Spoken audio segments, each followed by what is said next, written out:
म्हणजे अतिशय आनंद आहे की पोस्ट खातं, टपाल खातं जे आपल्या लहानपणापासून आपण बघितलं की एक प्रकारे आपला संदेश वाहन करणारं, आपल्या मनी ऑर्डरचं वाहन करणारं, पण इंटरनेटच्या जगामध्ये कुठेतरी त्याचा रिलेव्हन्स कमी झाला होता. पण माननीय प्रधानमंत्री मोदीजींच्या नेतृत्वात पुन्हा एकदा एका नव्या स्वरूपात या ठिकाणी हे खातं आपल्या समोर आलेलं आहे.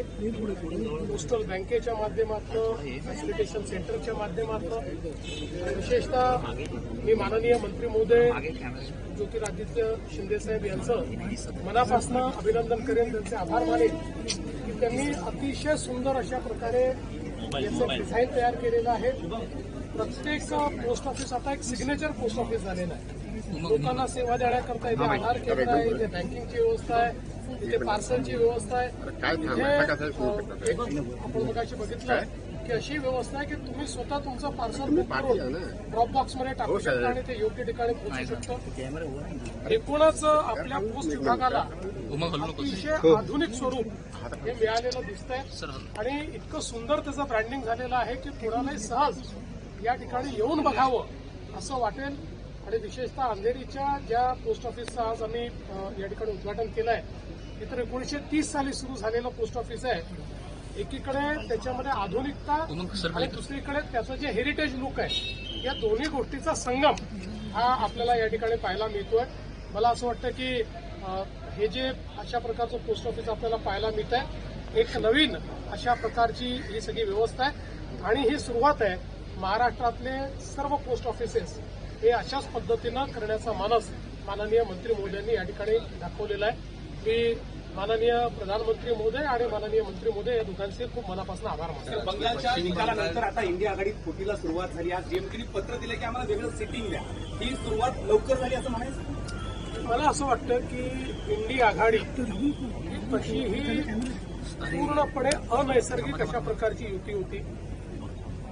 आपल्या राज्यात भांडायचं आणि दिल्लीमध्ये हातात हात घ्यायचे अशा पद्धतीनं केवळ एक अजेंडा होता, मोदीजी हटाव. पण तो अजेंडा भारतातल्या लोकांनी नाकारल्यामुळे इंडिया आघाडी फुटणार होती, ती फुटायला सुरुवात झालेली. पश्चिम बंगालला जाता माझ्यासारख्या भाजपच्या कार्यकर्त्याकरता हा अतिशय भावनिक क्षण आहे. कारण आमचे आद्य पुरुष डॉक्टर श्यामाप्रसाद मुखर्जी यांचा बंगाल, अनेक वेळा आम्हाला लोक प्रश्न विचारायचे की श्यामाप्रसाद मुखर्जींच्या बंगालमध्ये तुम्ही का निवडून येत नाही. त्यावेळी आम्हाला देखील मनातलं दुःख व्हायचं. पण मोदीजींच्या नेतृत्वात आणि आमचे होम मिनिस्टर साहेब यांनी जी काही सगळी स्ट्रॅटेजी केली, बंगालमध्ये जे काही आमचे शुभेंदुदा आहेत, आमचे तिथले अध्यक्ष आहेत, या सगळ्यांनी जे काम केलं त्यामुळे एक अनप्रेसिडेंटेड अशा प्रकारचा विजय हा बंगालमध्ये मिळालेला आहे. आणि विशेषतः आज मी श्री शुभेंदू अधिकारी यांचंही मनापासून अभिनंदन करतो. कारण शुभेंदू अधिकारी यांची एकमताने आमच्या लेजिस्लेचर पार्टीचे प्रमुख म्हणून निवड झालेली आहे.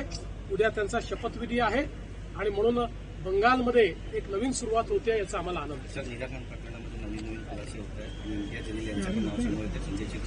नगरसेवकांना मदत केली. स्पष्टपणे दिसत आहे एमआयएमचे नगरसेवक यांचा हात होता. त्यांच्या पाठीमागे कोण कोण होतं हे देखील शोधून काढलं जाईल. अशा प्रकारे कन्व्हर्जन रॅकेटमध्ये ते इन्व्हॉल्ड आहेत का, कन्व्हर्जन रॅकेटला ते मदत करतायत का, त्यांचा आशीर्वाद त्याला ऐकाय सगळं शोधलं जाईल.